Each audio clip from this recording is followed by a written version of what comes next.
Hello guys, welcome back to my channel. This is Preeti and आज का topic बहुत ज़्यादा इंटरेस्टिंग है। आज हम कलेक्शन फ्रेमवर्क देखेंगे। So what is collection framework? Collection framework ये एक तेज़ा फ्रेमवर्क है जो जावा ने प्रोवाइड किया है, जिसके अंदर हमें मल्टीपल क्लासेस मिलेंगे और क्लासेस के अंदर मल्टीपल मेथड्स है जिनका यूज़ करके हम अपना डेटा इजीली मैनिपुलेट कर सकते हैं। अब what it mean by manipulation means हम हमारा डेटा स्टोर कर सकते हैं, सर्च कर सकते हैं, सॉर्ट कर सकते हैं, अपडेट कर सकते हैं, डिलीट कर सकते हैं, और ये बहुत इजीली कर पाएंगे हम using collection framework. Okay, so this is the basic definition of collection, but I don't believe in that. ऐसे कैसे हो सकता है यार? ऐसे कैसे इजीली डेटा मैनिपुलेशन होगा? what is doing? So how मैं आपको दिखाती हूँ कि क्या होता है कलेक्शन फ्रेमवर्क। सो ये बेसिकली जस्ट इंट्रोडक्शन है। यहाँ पे मैं कोई एक टॉपिक नहीं पढ़ा रही हूँ। तो हमारे पास कलेक्शन फ्रेमवर्क में मल्टीपल क्लासेस है। So we have multiple classes और उन मल्टीपल क्लासेस के लिए बहुत सारी मेथड्स भी है। तो अभी डेटा मैनिपुलेशन तो हम एरे का यूज़ करके भी कर सकते हैं। तो कैसे हम क्रिएट करते हैं एरे? तो हमारे पास होगा डेटा टाइप, देन एरे का नाम is equal to new int array, and हम ये पे इंसर्ट कर देते हैं डेटा 20 30। इसके बाद हम एक्सपांड कर पाएंगे क्या? Of course not. तो मेरे पास 3 एलिमेंट्स हैं मेरे एरे में, फिलहाल मैंने डायरेक्टली डिफाइन कर दिया। तो अब इसके बाद क्या करना है मुझे? और एक ऐड करना है इसमें एलिमेंट। तो होगा क्या? हम ट्राई करें क्या? ARR और अभी इंडेक्सिंग नहीं है मेरे पास। 1 2 3 4 इज इक्वल टू 50 होगा क्या? I don't know, let's give it a try. क्या है नाम? कलेक्शन प्रैक्टिस डॉट जावा। तो लेकिन फाइल नेम गलत है। प्रैक्टिस PRA मिस किया मैं। कॉपी कर दी हूँ यहाँ से और इसे करेंगे कंट्रोल बैक स्पेस नहीं कर सकते हम टर्मिनल पे, मुझे आज पता चला। ओके, ये कंपाइल तो हो गया बट रन नहीं हो रहा। तो ये कह रहा है कि array index out of bound exception. तो array index out of bound क्या है? ये आगे बोल रहा है, हमें एक्सप्लेनेशन है कि index 4 out of bound for length 3। सो हमने यहाँ पे 3 डिफाइन किए थे, तो ये फाइनल है। इसके बाद आप इसमें ऐड नहीं कर सकते। ओके, तो इसका मतलब क्या? हमारा डेटा टाइप, हमारा डेटा स्ट्रक्चर जो एरे है ये स्टैटिक है, डायनामिक नहीं है। हमने एक बार अगर डिफाइन किया तो वो डिफाइन वैसे ही रहेगा, डेफिनेशन लेंथ उसका उतना ही रहेगा। हम वो चेंज नहीं कर सकते। एक बार अगर आपने लेंथ डिफाइन कर दी उसकी, या फिर साइज़ कह सकते हैं, हम साइज़ डिफाइन की, तो वो हम उसे अपडेट नहीं कर सकते। और ओके फाइन, चलो ये तो एरे लिस्ट डायनामिक है। बट हमें क्या बोला गया कि हमारे पास रेडीमेड क्लासेस है जिनके अंदर रेडीमेड मेथड्स है, तो हमें वो यूज़ कर सकते हैं हम। तो फॉर एग्ज़ाम्पल मेरे पास अभी 3 एलिमेंट्स है और इनमें मुझे एक एलिमेंट सर्च करना है, 20 सर्च करना है मुझे। तो उसके लिए क्या करना पड़ेगा? हमें एक सिंपल मेथड लिखना पड़ेगा सर्च के लिए, जिसमें हम पास करेंगे हमारा एरे और वो एलिमेंट पास करेंगे जो हमें चाहिए। ओके, और फिर वो मेथड हमें बुलियन रिटर्न करेंगे। फॉर एग्जांपल इंडेक्स भी रिटर्न कर सकती है, but simple to make it simple हम यहाँ पे क्या करेंगे? हम बुलियन रिटर्न कर देंगे। ठीक है, तो लेट्स चेक इट आउट। तो क्या होगा? मेथड हमारा पब्लिक बुलियन रिटर्न करेगा, तो बुलियन ये हमारा रिटर्न टाइप रहेगा, और सिंपल हम मेथड का नाम रख देंगे सर्च। ओके, तो इसमें क्या क्या जाएगा? इसमें जाएगा पहला तो वैल्यू जाएगी, और फिर हमारा जाएगा इंटीजर का एरे जो हमें मिलेगा इस मेथड में से। ओके, तो ये एरर दिखा रहा है। ये बस इतना कह रहा है कि this method must return a result type of Boolean. तो हम यहाँ पे रिटर्न कर देते हैं, रिटर्न फॉल्स करते हैं कि अभी ये एरर हट गया। Okay great. तो हम सिंपली यहाँ से ना एक बुलियन डेटा टाइप एक वेरिएबल देते हैं, ले लेते हैं boolean result is equal to false, false से फॉल्स। ओके, क्या हो गया आज मेरे हाथ को बस। Okay great. अब हमें क्या चेक करना है कि मेरे जो एरे में ये पर्टिकुलर वैल्यू अवेलेबल है या नहीं है। ओके, तो मुझे एरे मिल गया है, तो एरे मिल गया तो मुझे उसका लेंथ भी मिल सकता है। तो हम क्या करेंगे, इटरेट करेंगे फॉर लूप का यूज़ करके। For int I 0 I is less than ARR dot length, ये मेथड है एरे का, और यहाँ पे आएगा i++। तो ये उतनी बार घूमेगा जब तक मेरा एरे का लेंथ ख़त्म नहीं होता, तब तक। कहाँ से, आई 0 से स्टार्ट होगा, तब तक होगा तब तक घूमेगा जब तक एरे लेंथ से मतलब जब तक मेरा एरे लेंथ है तब तक, लेस देन कम है जब तक, तब तक। तो इसके अंदर क्या करेंगे, आप लिखेंगे if ARR of I is equal to value then क्या करेंगे, हम रिजल्ट को सेट कर देंगे true, TRUE true, else result is equal to false, semicolon, और यहाँ पे हम रिटर्न करेंगे रिजल्ट। सिंपल, ये हो गया हमारा मेथड। तो अब ये मेथड हम कॉल करते हैं मेन मेथड में से। तो कैसे करेंगे मेथड कॉल, ये स्टैटिक तो नहीं है मेरा मेथड, तो मुझे ऑब्जेक्ट क्रिएट करना पड़ेगा इस क्लास का, obj suppose is equal to new collection practice, and ये हो गया मेरा ऑब्जेक्ट क्रिएट। अब हम यहाँ पे लिखेंगे obj डॉट सर्च लिखा है, राइट। तो सर्च में हम डालेंगे क्या है 20, और ये जो एरे है हमने ऊपर क्रिएट किया है ये वाला एरे, तो ये पास कर दिया मैंने इस मेथड को। अब ये मेथड मुझे क्या दे रहा है, सर्च वाला मेथड रिटर्न रिजल्ट किस में दे रहा है, बुलियन में दे रहा है।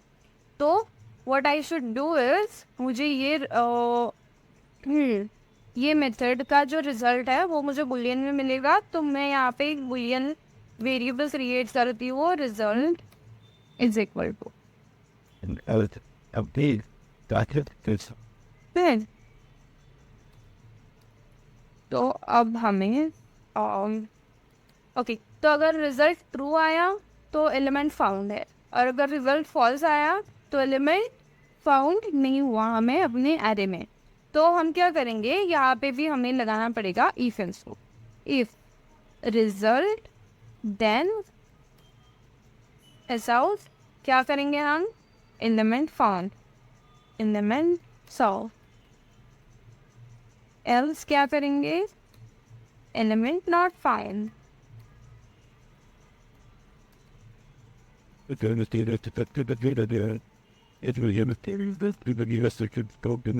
ओके, तो मैं क्या कर देती हूँ, ये थोड़ा बड़ा करती हूँ। तो यहाँ पे हमने क्या किया, ओके, तो ये मेरा क्लास है कलेक्शन प्रैक्टिस का, इसमें मैंने एक एरे लिया है, और मुझे ये एरे का ये एलिमेंट है 20 वो सर्च करना है। तो उसके लिए मैंने ये मेथड लिखा है पब्लिक बुलियन सर्च, जिसमें मैं पास कर रही हूँ इंटीजर वैल्यू और एक इंटीजर का एरे। ओके, तो अब ये तो हो गया, मैंने रिजल्ट स्टोर कर दिया इस रिजल्ट में। अगर रिजल्ट ट्रू आएगा तो मैं क्या करूँगी, एलिमेंट फाउंड का ये स्टेटमेंट प्रिंट करूँगी, और अगर रिजल्ट फॉल्स आया तो एलिमेंट नॉट फाउंड का ये स्टेटमेंट एस में से प्रिंट हो जाएगा। तो अब हम क्या करते हैं, हम इसे हम यहाँ पे रन कर देते हैं जा।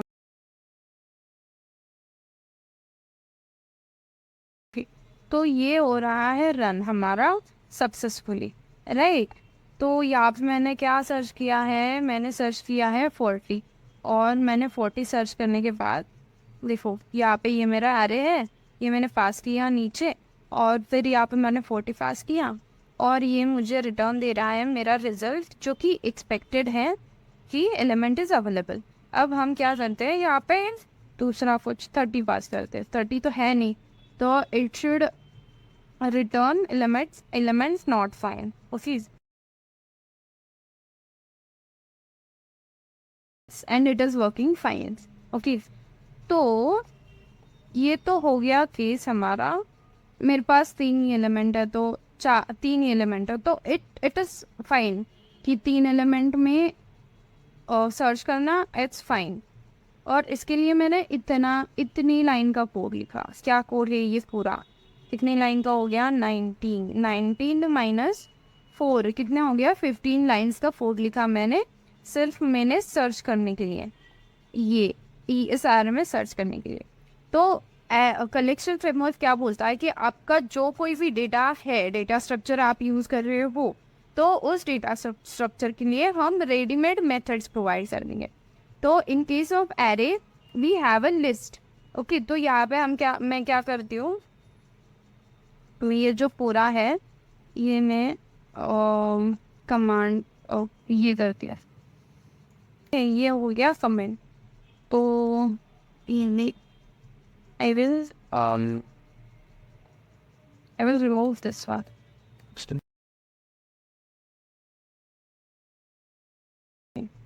for now. ओके, तो ये हो गया हमारा, ये मैंने कमेंट कर दिया, मैंने 15 लाइंस कमेंट किए। तो अब मैं क्या करूँगी, अब मैं करूँगी कलेक्शन में से एक क्लास का यूज़ जो कि है एरे लिस्ट। ओके, तो एरे लिस्ट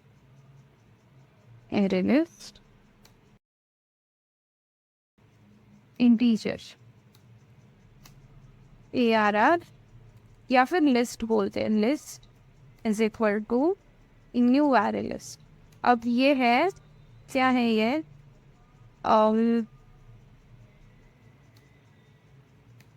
अब एरे लिस्ट ये एक क्लास है, तो इसका हम ऑब्जेक्ट क्रिएट कर रहे हैं लिस्ट नाम के। तो ये क्यों दिया है मैंने इस ब्रैकेट में, क्योंकि ये क्लास जो है ये जेनरिक क्लास है। ओके, तो ये जेनरिक क्लास है, मतलब ये आप कौन से भी डेटा टाइप के लिए यूज़ कर सकते हो, ये इनकी मेथड्स। तो ये जेनरिक क्लास है, इसके लिए मैंने इसमें यहाँ पे इंटीजर पास किया, और ये इंटीजर जो है ये रैपर क्लास है इंट का। जो हमारा इंट प्रिमिटिव डेटा टाइप है उसका रैपर क्लास है इंटीजर। ओके, तो जब मैं आपको जेनरिक क्लासेस एक्सप्लेन करूँगी तब मैं आपको इन डिटेल बता दूँगी कि जेनरिक क्लास क्या होते हैं। फॉर नाउ जेनरिक क्लास ये होते हैं कि इसमें आप कौन सा भी डेटा टाइप ऐड कर सकते हो, और या you can work with them, any data type के साथ आप इसमें वर्क कर सकते हो। Just you need to pass a wrapper class. Okay, primitive data types पर नहीं वर्क कर सकते, रैपर क्लास या फिर ऑब्जेक्ट के लिए ये वर्क करता है। ओके, तो अभी मैंने क्या किया है, यहाँ पे मैंने लिस्ट लिया है, तो लिस्ट में मुझे ऐड करने पड़ेंगे एलिमेंट्स। ओके, तो इसका एक मेथड है एरे लिस्ट का ऐड के लिए। ओके, तो आपको क्या करना है, बस लिस्ट डॉट ऐड, आपके एरे लिस्ट का जो ऑब्जेक्ट है उसका नाम डॉट ऐड। तो इसमें मैं पास करूँगी 10, फिर लिस्ट डॉट ऐड करूँगी 50, फिर लिस्ट डॉट ऐड होगा 75, सॉरी ऐड होगा 75। ओके, सो अभी क्या हो गया, तो यहाँ पे मुझे इंडेक्स डालने पड़ते थे, यहाँ पे मैं इंडेक्स नहीं डाल रही। और एक थिंग मैंने यहाँ पे इसका साइज़ नहीं दिया। ओके, तो ये क्या है, एरे लिस्ट डायनामिक है।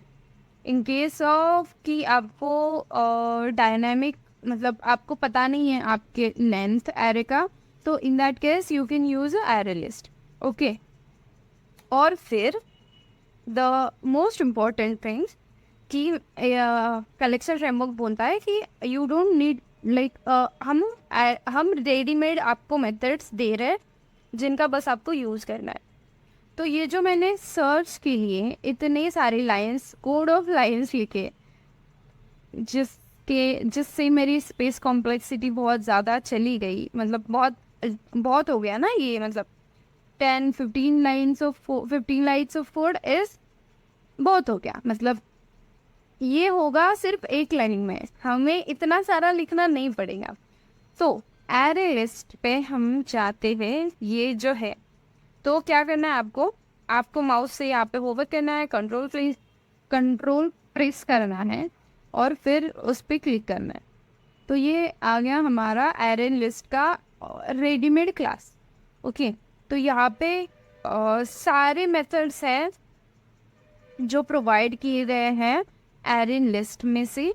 एरे लिस्ट के जितने सारे मेथड्स हैं वो सारे यहाँ पे है, उनका प्रोटोटाइप है कि कौन से यूज़ करने हैं, कौन सा मेथड क्या रिटर्न करेगा, कौन से मेथड के लिए आपको कौन सा मतलब क्या पास करना है, कौन से पैरामीटर्स पास करने हैं, वो सारा आपको यहाँ पे मिलेगा। या फिर अभी मैंने ये कंटेन्स सर्च अगर आपको कुछ करना है आपके एरे लिस्ट में, तो इसने ये मेथड प्रोवाइड किया है कंटेन्स। तो एरे लिस्ट में ये एक मेथड है जो हमें बुलियन रिटर्न करेगा कि ट्रू और फॉल्स आपका वो एलिमेंट अवेलेबल है या नहीं है, फाउंड हो रहा है उस एरे में या नहीं हो रहा है। ओके, तो ये मेथड रिटर्न कर रहा है हमें बुलियन, और इसे पास करना है हमें ऑब्जेक्ट ओ एज इन आपका जो कुछ भी वेरिएबल है जो आपको सर्व करना है वो उस एरे में, तो वो आपको बस उतना ही पास करना है, दैट्स इट। और फिर ये रिटर्न कर देगा हमें जो कुछ रिजल्ट होगा। तो यहाँ पे उसका डेफिनेशन भी दिया है कि क्या रिटर्न कर रहा है। Index of o is greater than और इक्वल टू 0। अगर ये जो पास किया है आपने ऑब्जेक्ट, उसका इंडेक्स ग्रेटर देन और इक्वल टू 0 होगा तो ये रिटर्न करेगा ट्रू, एल्स वो फॉल्स रिटर्न करेगा। ओके, तो ये हो गया। तो यहाँ पे हमें क्या करना है, इजीली हमें क्या करना है, बस लिस्ट, ये हमारे एरे लिस्ट का नाम है, लिस्ट डॉट कंटेन्स, और इसमें पास करेंगे हम 50। ओके, तो ये रिटर्न कर रहा है हमें, क्या रिटर्न कर रहा है ये रिटर्न कर रहा है हमें, ये मैं हटा देती हूँ, इसकी कोई ज़रूरत नहीं है। ये रिटर्न कर रहा है हमें बूलियन। ओके, तो इसकी जगह पर मैं सिंपली इसे रख देती हूँ, तो ये भी तो रिटर्न, ये भी तो बूलियन ही है।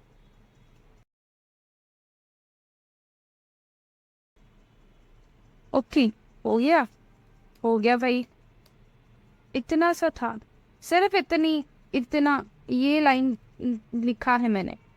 लिखी है मैंने सॉरी। तो ये सिंपल है, तो ये तो लॉजिक सिंपल है, मैंने बूलियन में रिजल्ट में ले लिया, इसमें से जो कुछ भी मुझे मिलेगा वो सारा आ जाएगा मेरा रिजल्ट में, और अगर ये रिजल्ट की वैल्यू ट्रू होगी तो एलिमेंट इज अवेलेबल, और अगर नहीं होगी तो एलिमेंट इज नॉट फाउंड। ये क्या है, element is available and element is not found. Okay, so element is found and element is not found. Okay, तो हो गया। तो अब मुझे क्या करना है, अब कुछ नहीं करना, ये तो मेथड यहाँ पे हमने कॉल किया है, हमें करना है अब कंपाइल कोड तो करेंगे हम compile Java C element is found. तो भाई लोग और बहन लोग, हमने ये जो सारा इतना 15 लाइंस का कोड लिखा, इसका काम किया सिर्फ इस एक लाइन ने, तो करता है ना easy data manipulation collection framework, of course it does.